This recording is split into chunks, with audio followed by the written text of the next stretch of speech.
ठीक आहे. So inbuilt मी use करून बघितलं होतं, बट त्यामध्ये थोडा इश्यू येतो. बरं ठीक आहे. सो आता आपण S3 बकेट्स क्रिएट करणं शिकलो. करेक्ट. त्या बकेटच्या आतमध्ये ऑब्जेक्ट स्टोअर करणं शिकलो. नाऊ त्याचा एक पुढचा टॉपिक आहे व्हर्जन कंट्रोलिंग. व्हर्जन कंट्रोलिंग बघायचं आपल्याला आता. त्याला आपण म्हणतो व्हर्जनिंग. ओके. सो आधी पीपीटी ओपन करतो मी. हम्म. तर आता व्हर्जनिंग बघायचं आपल्याला. सी हा पार्ट ऑफ S3 आहे. नोट डाऊन करून घेशील. So versioning in Amazon S3 is means of keeping multiple variants of an object in the same bucket. You can use the S3 versioning feature to preserve, retrieve, and restore every version of every object stored in your bucket. So with versioning, you can recover more easily from the both inundated users and actions apply on the application failures. After versioning is available for the bucket, if Amazon S3 receives multiple write requests from the same object simultaneously, it store all of those objects. आता इथे काही गोष्टी clear झाल्या नसतील. पुन्हा आपण इथेच येऊ. आधी काय असतं वर्जनिंग ते आधी आपण समजून घेऊ एका सोप्या भाषेत. Okay. See now let suppose एक सिनेरिओ आहे. सिनेरिओ असा आहे की एक डेव्हलपर आहे. डेव्हलपरने काय केलं, एक कोड लिहिला. ओके. दिसतंय ना, विजिबल आहे ना प्रॉपर. ओके. डेव्हलपरने एक कोड राईट केला. लेट से कोड. आता या कोडला काय करायचं, त्याला टेस्ट करायचंय. अँड आफ्टर द टेस्टिंग त्याला प्रोडक्शन मध्ये पाठवायचंय. ओके. या कोडला प्रोडक्शन मध्ये त्याला रेज करायचंय. पण ज्या वेळेस प्रोडक्शन मध्ये रेज करताना त्याला या ठिकाणी काहीतरी एरर आला आणि त्याला असं वाटलं की आपण काय करायला पाहिजे, या कोडमध्ये ना चेंज करायला पाहिजे. त्याने काय केलं, पुन्हा एक नवीन कोड तयार केला. इथे XYZ काहीतरी कोड आहे हा. ओके. असं एक एक्झाम्पल घेतोय आपण. त्याने राईट केला इथे कोड. ओके. पुन्हा त्याने चेक केलं अँड चेक केल्यानंतर ना त्याला काय झालं, या कोडमध्ये परत काहीतरी एरर डिटेक्ट झाला. ओके. त्याने काय केलं, पुन्हा या ठिकाणी एक कोड लिहिला. आता त्याच्याकडे आहेत 3 code. This is your code 3.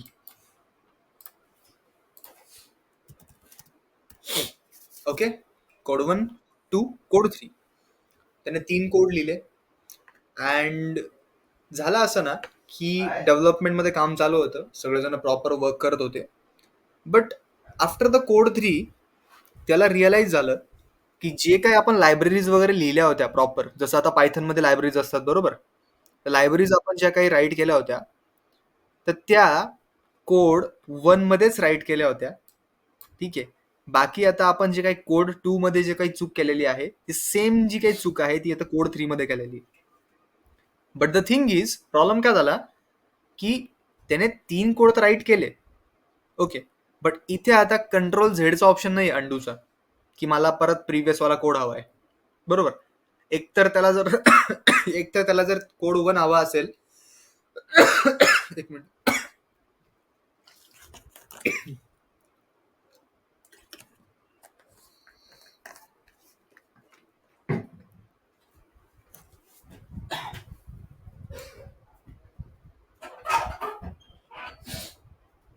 एकतर त्याला जर कोड 1 हवा असेल त्याला काय करावं लागेल, पुन्हा सगळ्या लायब्ररीज त्याला आठवाव्या लागतील आणि त्याला राईट करावं लागतील. बरोबर. बट तो आता कोड 3 पर्यंत आलेला आहे आणि त्याला आता असं चुकतंय, त्याला आता असं वाटतंय की मी जे काही आधी केलं होतं तेच काम बरोबर होतं, म्हणजे आत्तापर्यंत मी काय करत आलोय, चुका करत आलोय. बरोबर ना. कधी कधी आपल्याला असं वाटतं, कारण आपण चेक करून घेत नाही दुसऱ्यांकडनं की हे माझं बरोबर आहे की नाही. स्वतःच आपण स्वतः एरर फाइंड करतो आणि कधी कधी असं आपण बरोबर गोष्टीला सुद्धा एरर समजतो. बरोबर ना. सो अशा केसमध्ये झालं असं की तो कोड 3 पर्यंत आला, बट आता तो विसरतोय आणि आता त्याला ती गोष्ट रिअलाइज झाली की मी जे काही कोड 1 राईट केला होता, म्हणजे ज्यावरती मी टिक केलंय हा वाला, तर हा जो कोड होता हा माझा एकदम राईट होता. यामध्ये मी लायब्ररीज वगैरे टाकल्या होत्या. मला थोडा चेंज करायचा होता. पण आता तो परत कोड 1 वरती जाऊ शकत नाही, कारण त्यासाठी त्यांनी त्या गोष्टी सेव्ह करायला हव्या ना. त्याने काय केलं, फक्त कोड इरेज केला, कोड 2 वर गेला, कोड 2 इरेज केला, कोड 3 वर गेला. सो एक्झॅक्टली मला सांगायचं काय तुला, की ज्या वेळेस S3 बकेट यूज करतो ना आपण, तर S3 बकेटमध्ये सेम नेमचे फाईलचे आपण मल्टिपल व्हर्जन्स स्टोअर करून ठेवू शकतो, प्रिझर्व करून ठेवू शकतो, जेणेकरून त्याला आपण इन फ्युचर कधी पण रिट्राईव्ह करू शकतो. ओके, आता मला सांगायचं असं आहे, लेट सपोज तुमच्याकडे S3 आहे. ओके, S3, आणि या बकेटच्या आतमध्ये तुम्ही काय केले, सेम थिंग फॉलो केली. कोणती? हीच code 1, code 2, code 3. And S3 मध्ये फरक नाही पडत की तुमच्या फाईलचं नेम सेम आहे का, बरोबर. आता मला सांग, ज्यावेळी आपण विंडोजमध्ये, लेट सपोज विंडोजमध्ये मी काय करतोय, एक फोल्डर क्रिएट करतोय, let suppose code folder. So within the code folder आपण सेम नेमच्या फाईल, म्हणजे एका सर्टन फोल्डरच्या आतमध्ये आपण सेम नेमच्या फाईल स्टोअर करू शकतो का रे? लेट सपोज मी कोड केलं, तर मला दुसरी फाईल काय करावं लागेल, कोड 2 किंवा 1 2 असं काहीतरी करावं लागेल मला, म्हणजे एक मला काहीतरी एक कॅरेक्टर त्या ठिकाणी ऍड करावं लागेल, बरोबर. नाही तर होणार काय, नाही तर प्रॉब्लेम असा क्रिएट होईल ना, की तिथे इन ब्रॅकेट हे असं तयार होईल, बरोबर ना. सो अशा प्रकारे इथे असा प्रॉब्लेम इथे क्रिएट होईल, म्हणजे आपल्याला त्या ठिकाणी सेम नेमच्या ज्या फाईल्स आहेत ना, त्या आपल्याला तिथे याच्यामध्ये स्टोअर करता येत नाही. Just weight.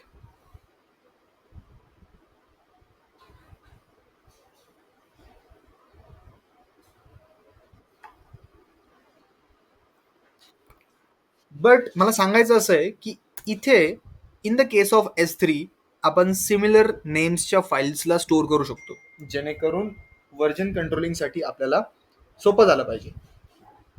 आता इथे बघा, आता इथे होणार असं की आपण काय करू शकतो, S3 बकेटच्या आतमध्ये मल्टिपल फाईल्सला स्टोअर करू शकतो, त्या आपण सेम नेमच्या. म्हणजे समजा आता हे जे काही इथं प्रॉब्लेम झाला होता, जसं की आता त्याला कोड 3 पर्यंत तो आला होता, अँड कोड 3 वर आल्यानंतर तो काय झालं, त्याने परत त्याला कोड 1 वरती जायचं होतं, बट कोड 1 जो आहे, तर तो कोड 1 या ठिकाणी अवेलेबल नाहीये, कारण तो आता वाईप झालाय, तो इथून इरेज झालेला आहे, करेक्ट. सो एक्झॅक्टली आपल्याला काय करायचं आहे, की तेच शिकायचं आहे की S3 बकेटच्या आतमध्ये व्हर्जन कंट्रोलिंग कसं काम करतं, आणि आपण या ठिकाणी मल्टिपल फाईल्स बनवणार आहोत आणि त्या फाईल्सला त्या ठिकाणी स्टोअर करणार आहोत. ओके, हे समजलंय का? यात काय डाऊट आहे का? येस, सेम नेमच्या फाईल्स आपण त्यामध्ये एक छोटा छोटा चेंज करू, म्हणजे फाईलचं नेम तर सेम असणार, बट फाईलच्या आतमध्ये जे काही कंटेंट असणार ते वेगळं असणार. ओके.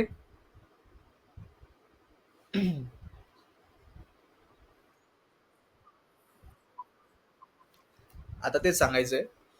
आता इथे व्हर्जनिंग म्हणजे कसं, की आपण काय करू शकतो, versioning in Amazon S3 means of keeping multiple variants of an object.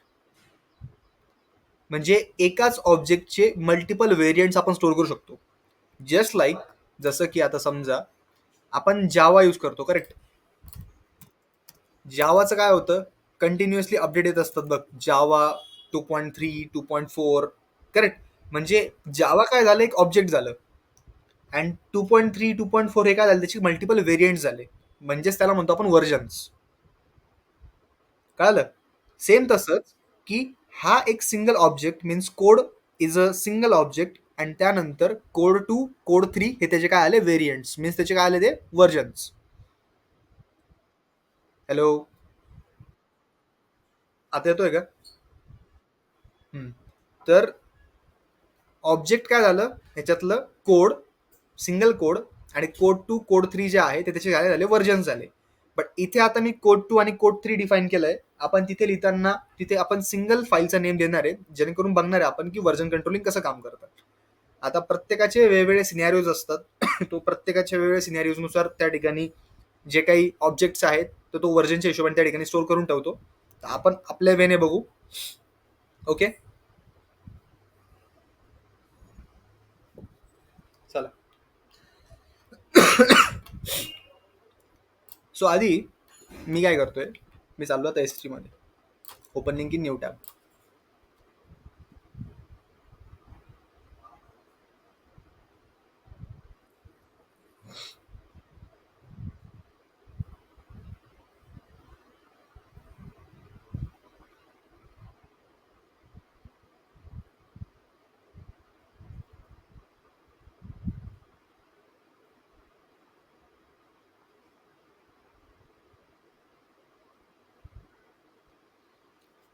So आता बकेट आपल्याकडे कुठलीच नाहीये.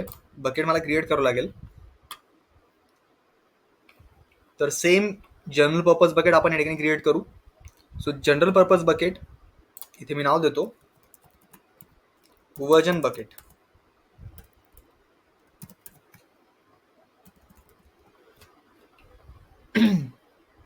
त्यानंतर सदस्यतीला आता हे जे ब्लॉक पब्लिक ऍक्सेस वगैरे जे आहे ना, हे राहू देऊ आता सध्या. याचं काही काम नाही आपल्याला, कारण शेअर नाही करायचं आपलं कुठेच. आणि एवढं झाल्यानंतर क्रिएट बकेट.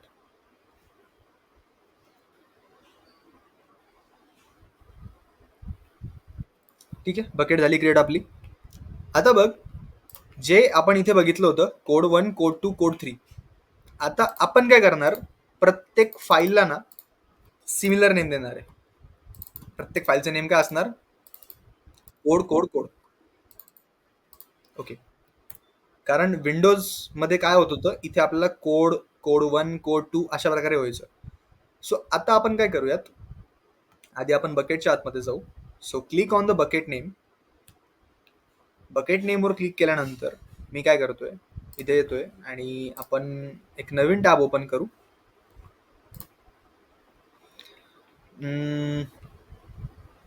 ठीक आहे. Webinars, new builder.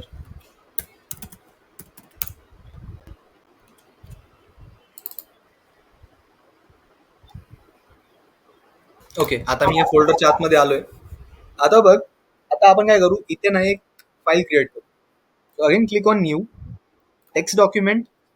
याला मी नाव देतोय कोड. ओके, अँड एंटर करतोय.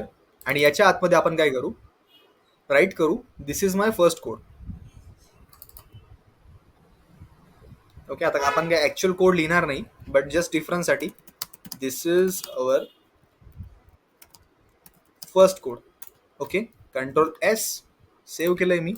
पुन्हा ओपन करून बघू सेव्ह झालंय का. Okay, this is our first code. Now आता मला सेम नेमची फाईल बनवायची आहे याच ठिकाणी, पण मी बनवू नाही शकत, बरोबर ना. मी जर या ठिकाणी कोड नावाचीच फाईल बनवायला गेलो तर इथे ते कोड 1 म्हणून डिनोट होईल, जसं की असं. म्हणजे आपल्या सगळ्यांना माहिती येते, बट जस्ट प्रॅक्टिकली करून बघू आपण. काय म्हणते ते, do you want to rename new text document dot T X T as a code 2. No, मला नाही बनवायची आहे. तर मी काय करतो, याला डिलीट करतो आणि याच ठिकाणी एक नवीन परत फोल्डर क्रिएट करतो कोड 2चं. आणि या कोड 2च्या फोल्डरमध्ये जाऊन मी आता पुन्हा कोड नावाची फाईल बनवतो. कळतंय काय करतो आपण, फक्त आपण काय करतोय, सेम फाईल्स बनवतोय, जेणेकरून बघायला की S3 मध्ये ते कसं वर्क करतं. आता यात मी राईट करतो, this is our second code.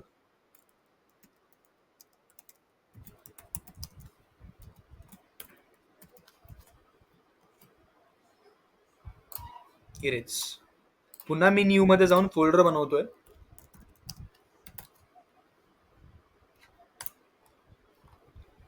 आणि इथे पुन्हा एक टेक्स्ट डॉक्युमेंट क्रिएट करू आपण, similar Nemcha code.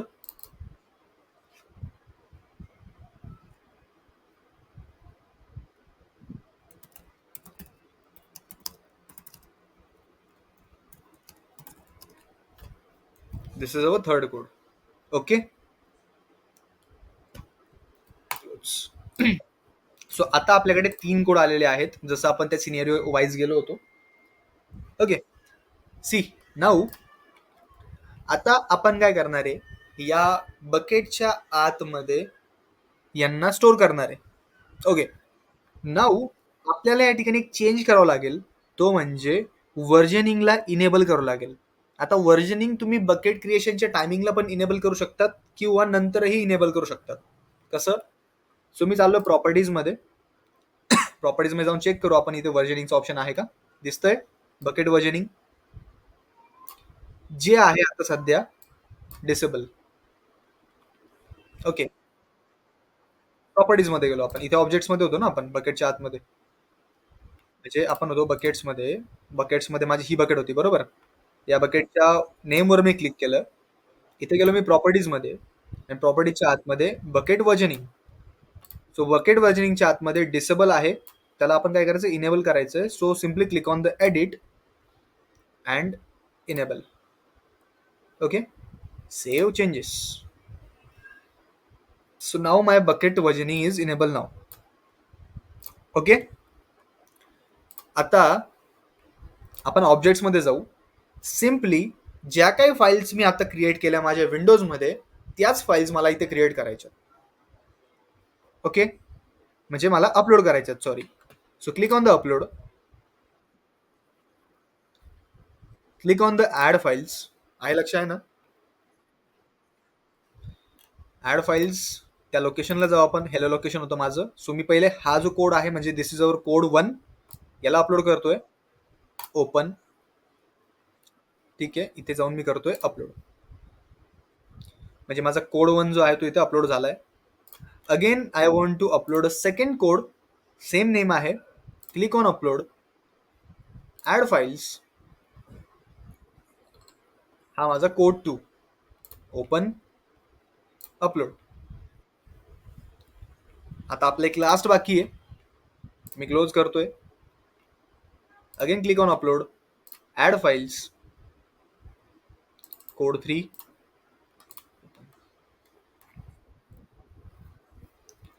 Okay. So that's it. माझं काम झालेलं आहे. मी माझे जे काही कोड्स आहेत ते कोड सगळे या ठिकाणी अपलोड केलेत. आता मी इथून क्लोज करतो आणि मी आलो आता ऑब्जेक्ट्समध्ये. बट द थिंग इज आपल्याला या ठिकाणी एकच कोड दिसतोय बरोबर. आपण तर कोड 3 अपलोड केले इथे. करेक्ट ना. आपण 3 कोड अपलोड केले, बट आपल्याला कोड एकच दिसतोय. आता वर्जनिंगचा जो ऍडव्हान्टेज आहे तो तुला कळेल की एक्झॅक्टली वर्जनिंग कसं वर्क करतं.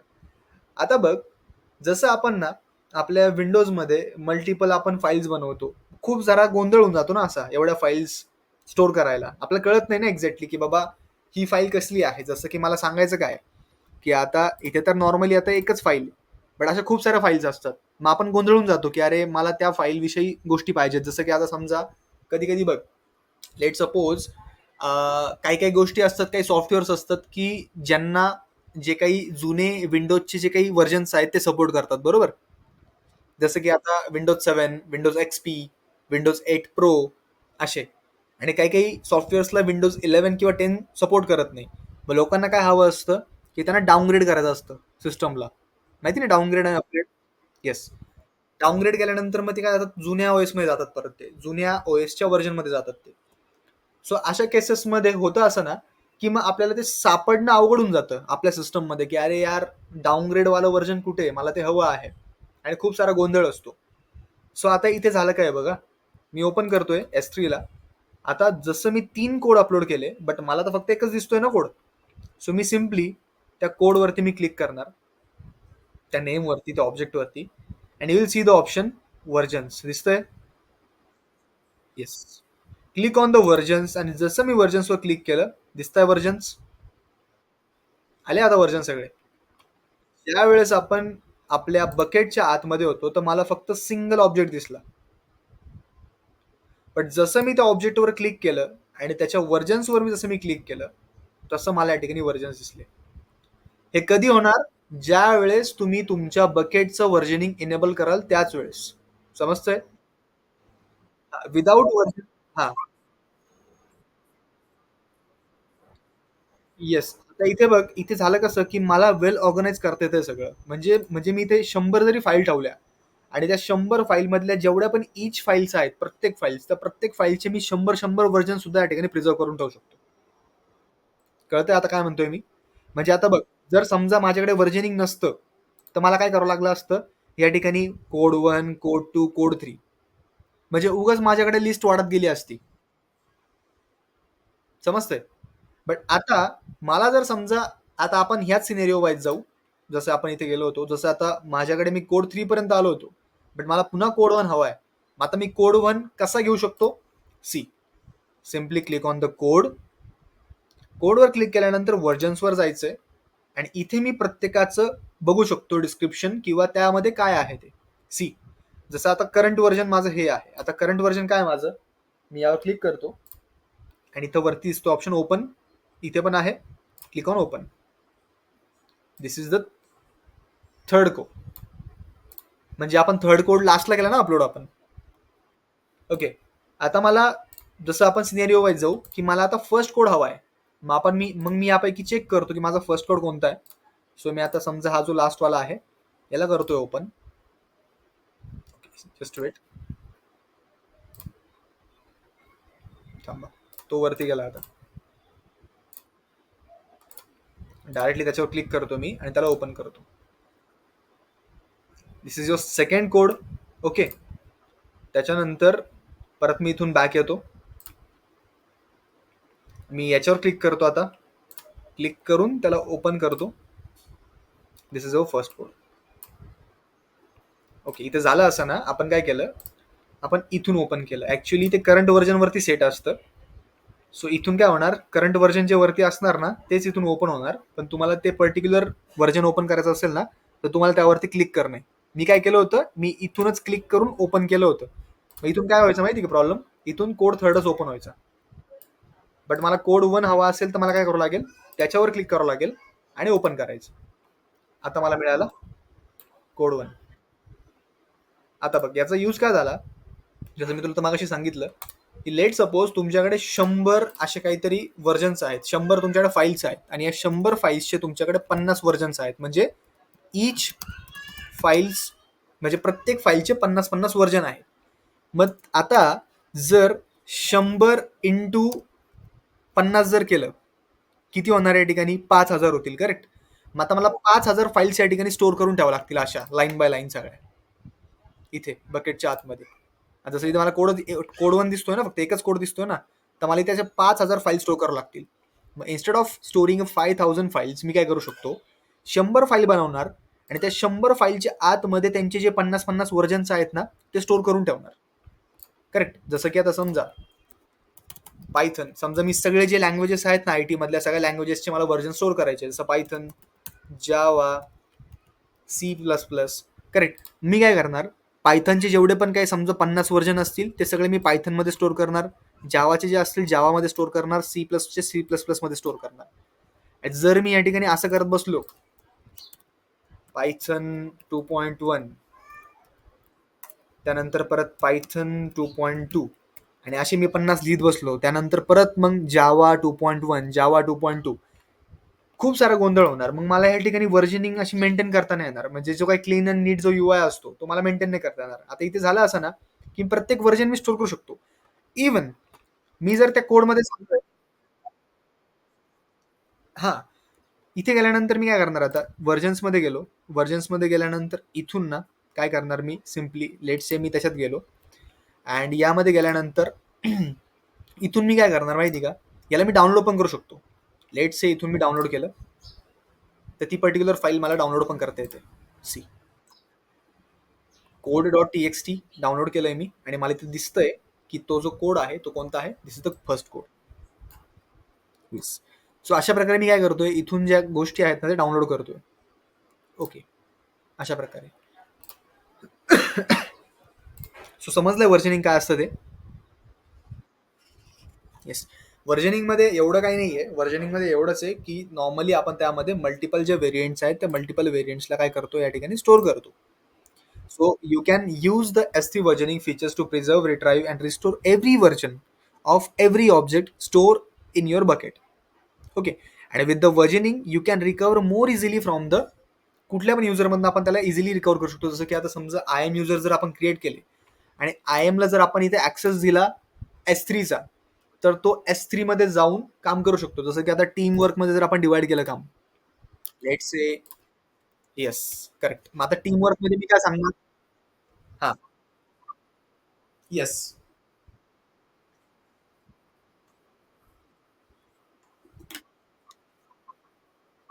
हा.